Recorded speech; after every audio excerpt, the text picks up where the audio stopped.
6월 16일 월요일 매일 묵상을 시작하도록 하겠습니다. 오늘의 본문 말씀은 역대상 17장 1절에서 15절까지의 말씀입니다. 오늘 본문에는 우리가 너무나도 잘 알고 있는 다윗이 성전을 짓고 싶어하는 그 선한 의도를 드러내고 있는 본문이라고 할 수 있을 것 같아요. 1절에서 2절까지 보시면은 다윗은 자신의 집으로 이 궁전은 있는데 하나님의 이 언약궤는 임시초소와 같은 장막이 있는 것에 대해서 다윗은 계속해서 마음에 걸렸던 것으로 보입니다. 그래서 그 마음을 나단 선지자에게 표현을 했고 나단 선지자도 그 마음에 동조한 것으로 보입니다. 왜냐하면은 하나님께서 왕과 함께 계시니 마음에 있는 바를 모두 실행해도 된다는 식으로 이야기를 했기 때문인 것이죠.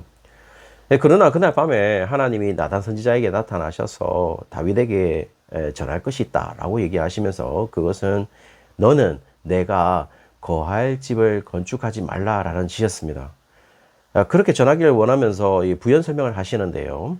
5절에서 6절에 보시면은 하나님이 거할 집이 필요 없는 이유는 언제나 자신의 백성인 이스라엘이 정확한 정착지가 없어서 자신의 이 백성들과 함께 하기 위해서는 자신 또한 이스라엘과 함께 움직일 수밖에 없다라는 이야기를 하고 있어요.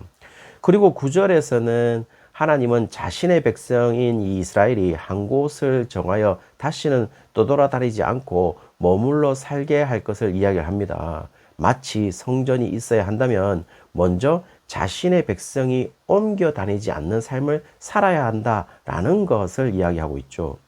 결국 지금 이제 여호와 하나님께서 나단 선지자에게 이야기해서 다윗 왕에 전달하는 메시지는 아주 간단하게 하나님은 자신의 백성이 한 곳에 정착하지 않고 움직이는 상황에 있기 때문에 하나님은 자신의 백성과 함께 하기 위해서 움직이지 않는 자신의 집을 지을 수 없다라는 그 식으로 이야기를 했던 것이죠. 그리고 만약 자신의 백성들이 한 곳에 정착하게 된다면 그때는 움직일 이유가 없기 때문에 한 곳에 하나님의 집인 성전도 지을 수 있음을 이야기합니다. 더 정확하게는요, 하나님은 자신이 택한 하나님의 백성들의 상황에 따라 움직이는 장막의 형태로 그리고 고정된 성전의 형태로 함께 하실 것을 이야기하고 계시죠. 그리고 다윗이 성전을 지을 수 없는 또 다른 이유도 제시되는데요. 7절에 보면 다윗은 어느 시기에 속하는 인물인지를 이야기하면서 다윗을 왕으로 부렸던 시기가 다윗이 양떼를 치던 양떼를 따라다니던 그 시절에 이스라엘의 지도자로 세웠다라는 사실을 이야기합니다. 따라서 다윗 또한 어느 한 곳에 고정된 인생을 살아갈 수 있는 것은 아니었음을 이야기하죠.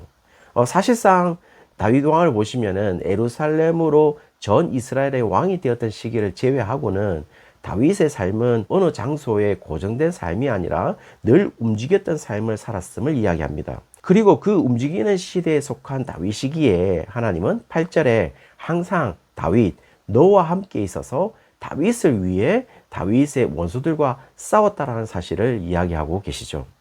그리고 10절에 지금의 시기에 대해서 아주 인상적인 부분이 있습니다. 역시 한글 성경의 번역이 조금 아쉬운데요. 4절에 보시면 여호와께서 거할 집을 건축하지 말라라는 부분에서 이 집은 히브리어로 이 바이트라고 되어 있어서 집, 궁전, 장소, 성전을 의미합니다.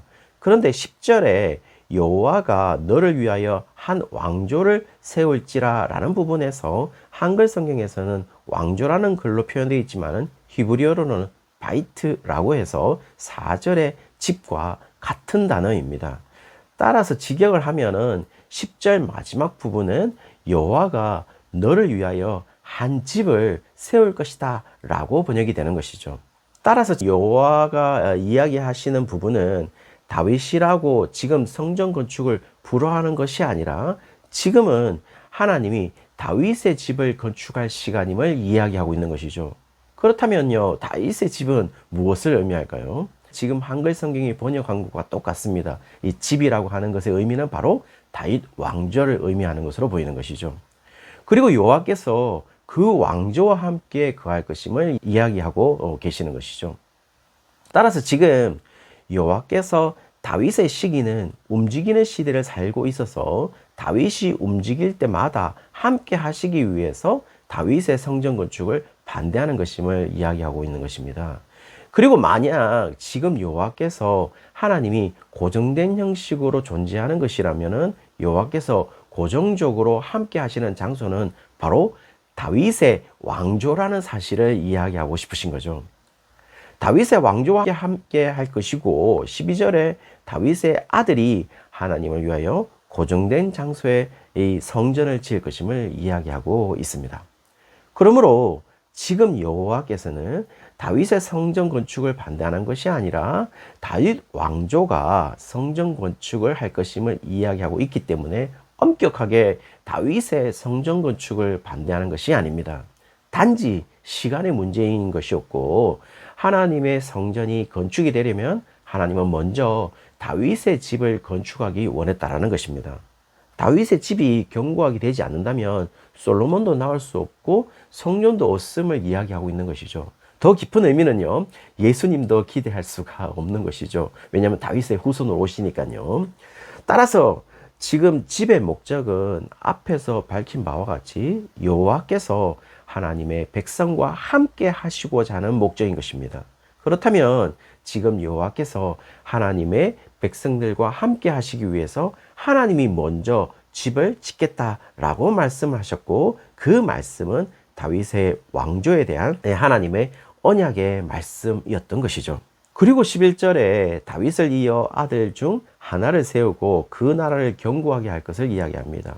12절에 이 아들 중에 하나가 여호와를 위하여 집을 건축할 것임을 이야기하는데요. 그것은 역사적 사실로는 솔로몬이 성전을 건축할 것임을 이야기하고 있죠. 물론 아주 이 표면적인 설명은 분명 그것을 의미하고 있습니다. 그러나 솔로몬이 다스리던 시기를 과연 하나님의 언약이 너무도 강력해서 다윗과 맺은 언약을 충실히 실행되고 있다고 말할 수 있을까요? 정말 다윗과 맺은 언약으로서 14절에 표현된 것처럼 내가 영원히 그를 내 집과 내 나라에 세우리라 그의 왕위가 영원히 견고하리라 하셨다라고 기록하고 있지만 실제로 솔로몬이 성전을 짓지만 다윗이 다스리던 그런 나라로서 자랑할 만한 나라였는가를 생각해 보면 그렇지 않습니다. 결국 북이스라엘과 남유다가 언제 분리됩니까? 바로 솔로몬 다음 세대에 분리가 되는 것이죠. 그 책임이 누구에게 있을까요? 여로보암과 르호보암에게 있을까요? 그렇지 않고 바로 솔로몬의 책임이었던 것이죠. 그리고 신구약 중간기를 거치면서 AD 1세기의 왕은 헤롯 대왕으로 유다 이 지파가 아니라 이둠의 사람으로 오히려 이방인인 이 에돔 사람이 왕이 되었습니다. 따라서 표면적 모습은 다윗의 왕조로서 계속적으로 건재해서 잘 개성되었다라고 이야기할 수가 없겠죠. 그러므로 지금 여호와께서 다윗을 위하여 지은 집은 하나님이 함께 하시기 위하여 집을 짓는 것이고 하나님의 함께 하심이 히브리어로 뭡니까? 임마누엘이지 않습니까? 그 임마누엘이라는 사실을 안다면 결국 하나님의 약속은 예수님이라는 사실을 이야기하고 있는 것이죠. 따라서 다윗의 왕조가 견고하고 영원할 수 있는 이유는 오로지 다윗의 후손에서 예수님이 탄생하기 때문인 것이죠. 따라서 본문은 하나님의 이 함께 하심을 통하여서 어떤 신적인 놀라운 사실을 일으켜서 하나님의 백성을 인도하는 것이 아니라 결국 하나님의 이 함께 하심의 결정적인 모습인 예수님의 오심으로 하나님은 하나님 자신의 백성들을 구원하는 것으로 통하여서 하나님은 다윗과 한 그 언약의 말씀, 이 약속을 지키시고 있는 것이죠.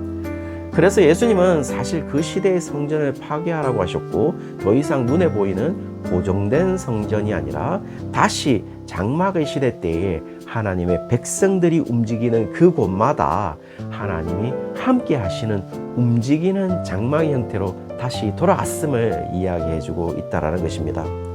그래서 사실 우리는 솔로몬 시대를 부러워하겠지만 우리가 세우고 회복할 전형적인 모습은 솔로몬이 다스린 나라가 아니라 바로 다윗이 다스리는 그 나라이어야 하는 것이고 그것은 바로 예수님이 다시 세우신 성전에서 하나님의 임재를 발견하는 그런 나라임을 이야기하고 있다는 것이죠. 오늘도 솔로몬이 다스리는, 솔로몬이 지은 성전을 경험하는 것이 아니라 진정한 다윗의 자손으로 예수님이 다시 세우신 성전으로, 다시 움직이는 그 성전으로, 거기에 하나님이 함께 계시기에 그 성전은 바로 누구이죠? 바로 우리인 것이죠. 우리가 바로 성전이므로 우리와 함께 하시는 하나님을 경험하는 날이 되시기를 주의 이름으로 축원합니다.